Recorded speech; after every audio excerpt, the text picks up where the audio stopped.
guys, and welcome back to Tuesdays with Philly. I am very excited for today's episode. Hopefully it will be a little bit quick like last week's as well. But I'm going to be talking about my top tips to following the Eightfold Path as is laid out by the Buddha. So the Eightfold Path is a practical way to live in accordance with your Dharma and ultimately to attain liberation from suffering or nirvana. In Buddhist philosophy, our Dharma, which refers to the truth, teachings of the Buddha, and the natural law of existence, is realized and practiced through the Eightfold Path. So that's what today's episode is going to be about, is kind of just going over what my tips are for adhering to the Eightfold Path, following it, and these are really like actionable, practicable steps that you can take in your life. And yeah, I just really hope that it helps and you can gain some stuff from and that you can gain some knowledge from it. But before I keep rambling, let's do a check-in and let's just slow down wherever you are and just come to a state of stillness, and we'll do some breaths where we do one deep inhale and then take an extra sip at the top through the nose and then an exhale. So just like this. We'll do two more just like that.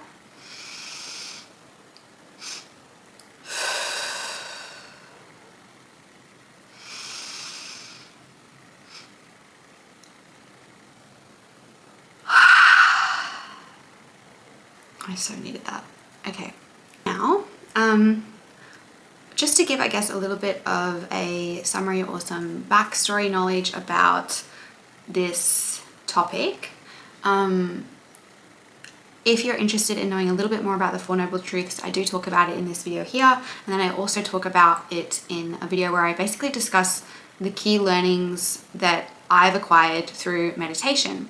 So the thing, and what's so fascinating about that, is that the Four Noble Truths were said to be, I guess, found by the Buddha after years of meditation.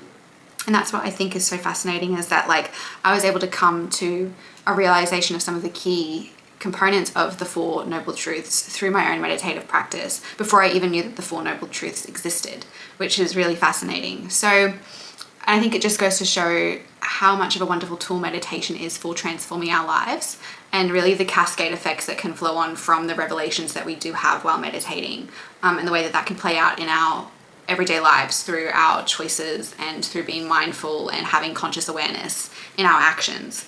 And so as I'm going through my tips for obtaining and I guess living out the Eightfold Path, keep that in mind, that the Eightfold Path flows on from the Four Noble Truths as the foundation, and understanding the Four Noble Truths is really critical as like a prerequisite to being able to enact the Eightfold Path in your everyday life.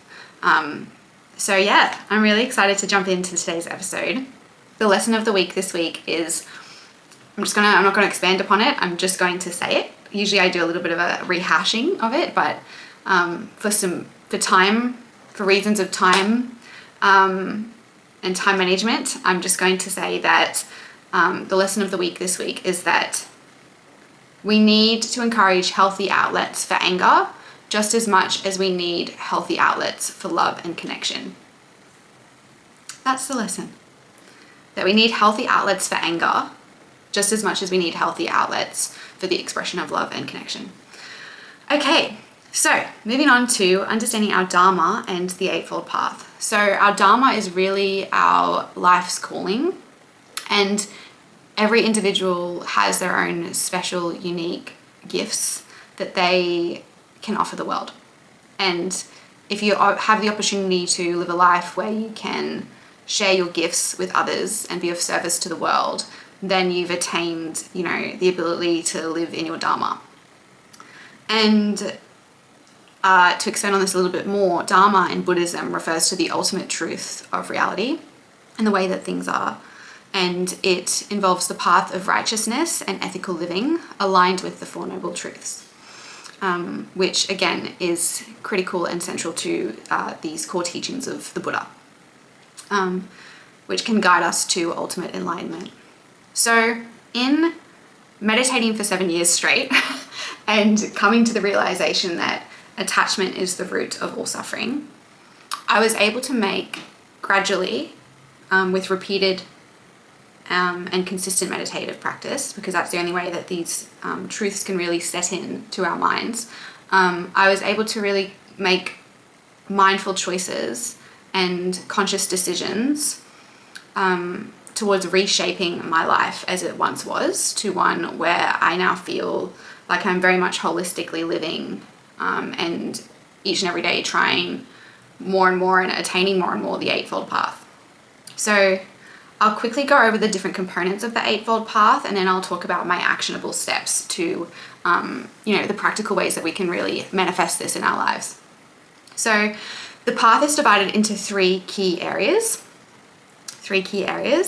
The first involves wisdom, and that involves right view and right intention.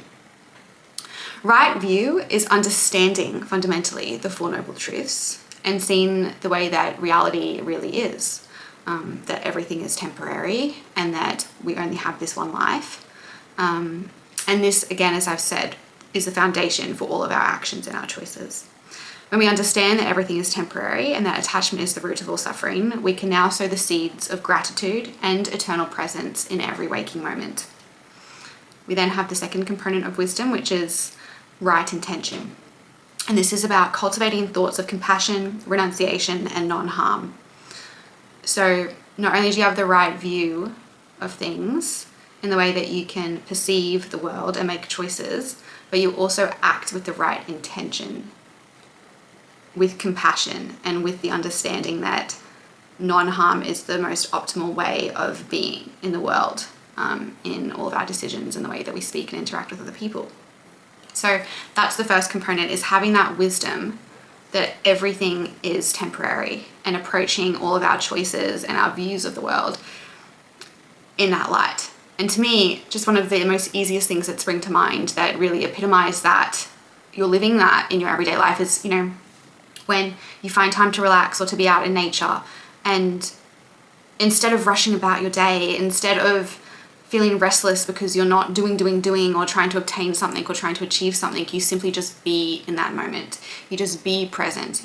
When you're in the car driving at peak hour traffic, instead of getting restless and almost like a rough ocean of waves going on in your mind and getting all keyed up, instead you just simply surrender to the moment and maybe look at the sky, and just look in awe of the sky and recognize that even though you're in traffic at that moment in time and you're annoyed, you're never going to be in that moment again. And so utilize it to the best of your ability and maximize, your presence in that moment. And there have been many times where that's just happened to me, and instead of banging my steering wheel, I'll just look at the marvelous colors of the sky as it's setting, as the sun's setting in peak hour traffic. And that's just a beautiful way to calm my mind. And it doesn't even have to be that extreme of presence. It could just be, I'm going to utilize this time to call a loved one. I'm going to utilize this time to call a friend, or listen to a podcast that is really informative that I can learn from and be grounded by. So it's just having that right view and right intention based on the recognition of the Four Noble Truths.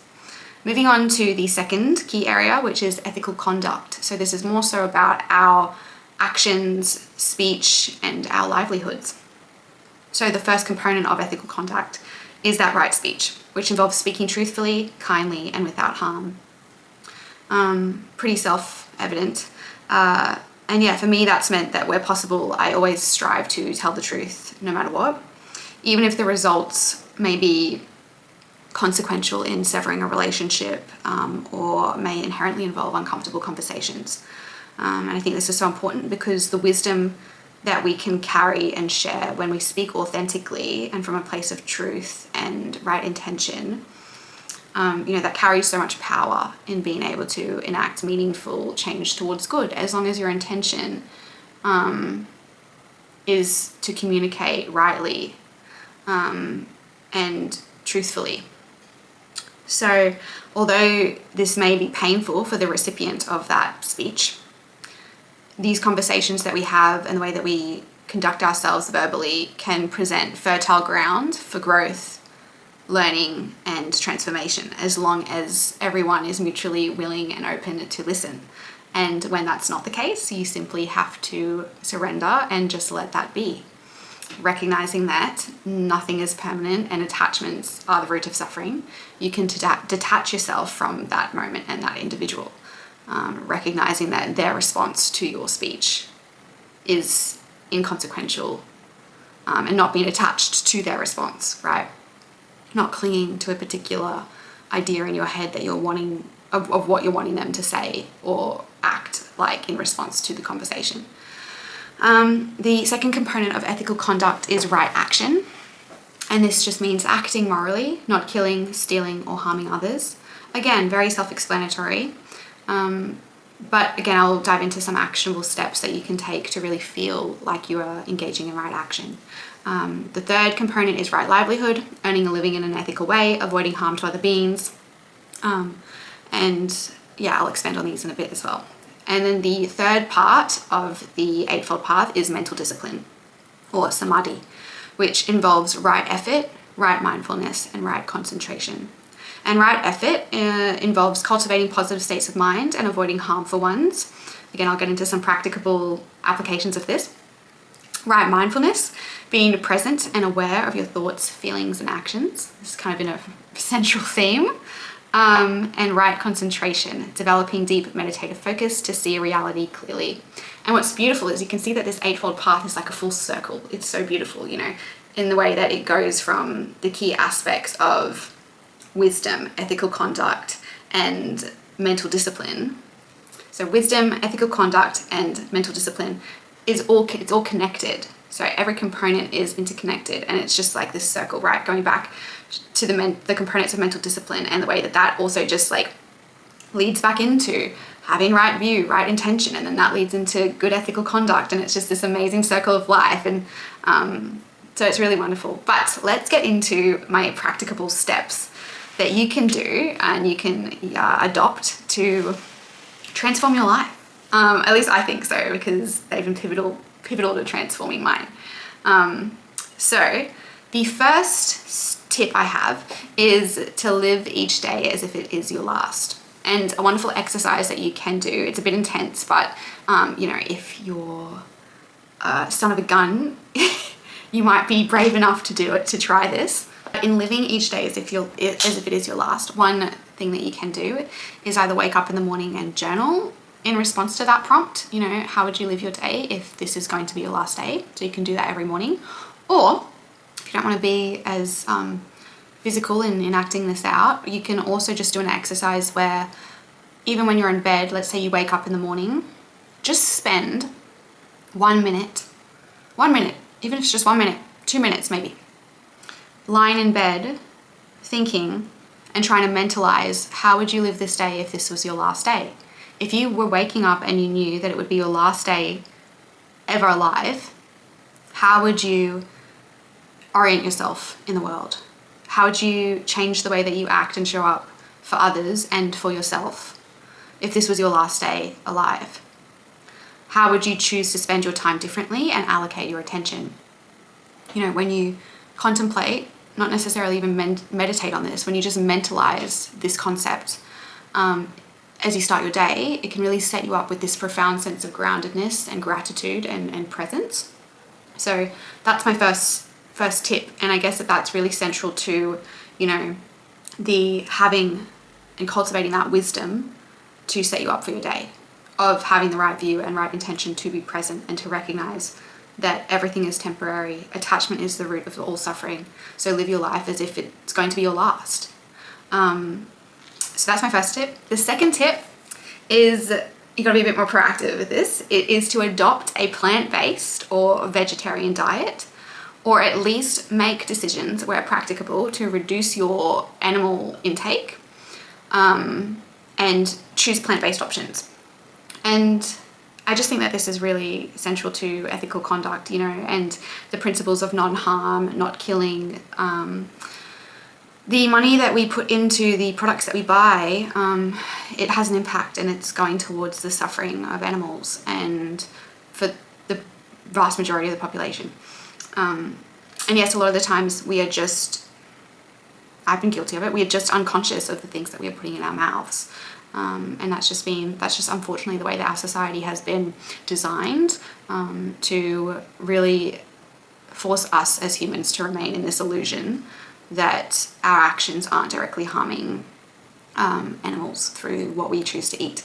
And it is quite sad. You know, there was this recent story this week of everyone being up in arms about this, I don't know, it was like this American influencer picking up a wombat or something, taking the wombat from its mum. But then it's like, but people don't realize that, like, how many baby cows are taken from their mum to produce dairy products, yet everyone's up in arms about a wombat being taken from its mum. On principle, really, what's the difference? except in relation to the dairy industry, it's like fucking millions of baby cows being taken from their mum so we can drink the mum's milk. So it's just a bit ridiculous. But then at the same time, who am I to judge? I cannot sit here and judge other people, because I understand that literally just 90% of the population is just living in a dream and are just subject to these unconscious thought patterns and views based on these overarching discursive stimulus in our environment that we just absorb. So that was a bit of a tangent, but that's the second actionable step, is to try to, where possible, adopt a plant-based diet, reduce your meat intake, and invest in more environmentally friendly choices and initiatives, whether that's donating to a charity, or recycling. Prioritize your recycling. Like, these are just like basic things that, like, I get that they're small and kind of like cliche, but they are important. It does matter. And as long as you know that you're contributing as much as you possibly can in your capacity, that's all that matters. And it can give you a really grounded sense of purpose and ethics, which I think is quite beautiful and is obviously really, really important to ethical living and ethical conduct in our everyday lives. So that's the second tip. The third tip, again, which is you've got to be quite proactive in this, but it's to dedicate time in your week to be of service to others through volunteering and providing some of your time and gifts, your innate gifts as a human, to strangers, not family, and to serve others just for the sake of serving them and without expecting anything in return. I think that's one of the most beautiful ways that we can live ethically, is by dedicating our time to spaces where we can be of service to other people who are in need, and we can do it from a full cup and not expect anything in return. And you're not doing it because you're getting paid, you're not doing it to get a response from the people that you're working with, you're just doing it out of the goodness of your heart and having a full cup, and, again, not being attached to the outcome. And I think volunteering is just such a wonderful, beautiful way to truly live ethically. I've been volunteering for the last nearly 7 years since I started meditating, and I volunteer every week, and I couldn't imagine my life without it. I couldn't even imagine being here without all the time I've spent volunteering and all the wonderful people I've met and beautiful, deepening experiences I've had. So that's the third tip. The fourth is to join with your fears. Where possible, join with your fears by always being honest and communicating with non-violence and compassion, even when engaging in difficult, uncomfortable conversations. So this goes back to right speech, again, falling underneath that component of ethical conduct, in joining with our fears about speaking up about how we authentically feel and communicating our needs and establishing boundaries that are important to us. So I think that that's really important. And it just requires mindfulness, and it requires sitting with the discomfort that can come up when we require ourselves to express our needs, right? Because that can be really uncomfortable for some of us. But we really have to join and integrate with that, and integrate with those feelings of discomfort in order to utter words of right speech and with good intentions and authenticity and speaking from a place of truth, even if it means that you're disappointing someone, right? You're speaking from a place of truth, and most likely you're trying to make a decision and communicate something that overall is going to reduce suffering. Maybe not for the person that you're talking to, but overall for yourself, and that's what matters most. The last two steps, which again are pretty predictable. The fifth one is journal daily. In the evening or in the morning, reflect on your day and your emotions and things that you are grateful for. And this will help really Again, cultivate the foundations for mindful action and self-awareness as we go about our days. And I just think that journaling is such a wonderful activity to be able to do that. And I think we can all be guilty, myself included, of neglecting journaling because it can really feel like a chore. But it has made the biggest difference for me, especially since I've started doing it much more consistently and stringently this year. Just in being able to reground myself, to reorient myself, and to really cultivate presence and plan out my days even. Sometimes journaling and just writing out what my days are going to look like and making sure that it looks, I can write out my day and think, oh, that's a meaningful day for me, and I know it's going to be organized, and I know that I can show up with myself with patience and do these things that I know will benefit other people and myself. And I can have grace with myself in really knowing, okay, well, I planned that out. If it doesn't go the way that I've written it out, the next day, let's say I'm journaling the night before, that's okay. But I know that I'm moving into my day, regardless of what happens, with the intention to show up as the best version of myself for myself and other people. And then the sixth practical tip, which is obviously very obvious, is meditate daily, ideally for 10 to 30 minutes a day.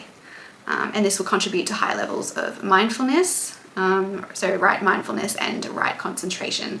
I might link an episode that I've done on meditation somewhere, but I have spoken a little bit at length about how meditation can really optimize our focus and our ability to concentrate in our everyday lives. I remember now, it's the video that I did on ADHD and my protocol for managing ADHD. Meditation is an essential part of that protocol.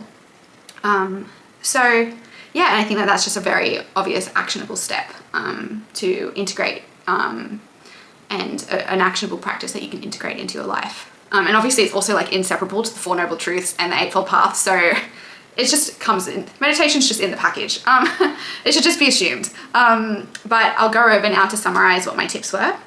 So tip 1 is begin each day reflecting on the notion that this will be your last day alive, and enter into your day with that wisdom and carry that wisdom into your day in order to be able to guide your actions and your conscious awareness and your interactions and the way that you choose to spend your time and allocate your attention. Number 2, adopt a plant-based or vegetarian diet, or at least make decisions where you can reduce your meat intake and invest in more environmentally friendly choices. That will help contribute to ethical living. Number 3, dedicate time in your week to be of service to others through volunteering and provide your time to strangers without expecting anything in return. That will also contribute to ethical living. Number 4, always speak from a place of truth and compassion by joining with your fears and feelings of discomfort. It's only through merging with your fears and feelings of discomfort that you will be able to nonetheless move through it and be able to articulate what you need to in a way that is coming from a place of truth and authenticity and vulnerability. And in that, you can let go and not be attached to whatever the response is, right? So it's about sitting with it, moving through it, and then being non-attached to whatever the outcome is. And that contributes to right speech. And then 5 and 6, which contribute to mental discipline, is 5, journal daily in the evenings or the mornings, reflecting on your day, your emotions, what you're grateful for.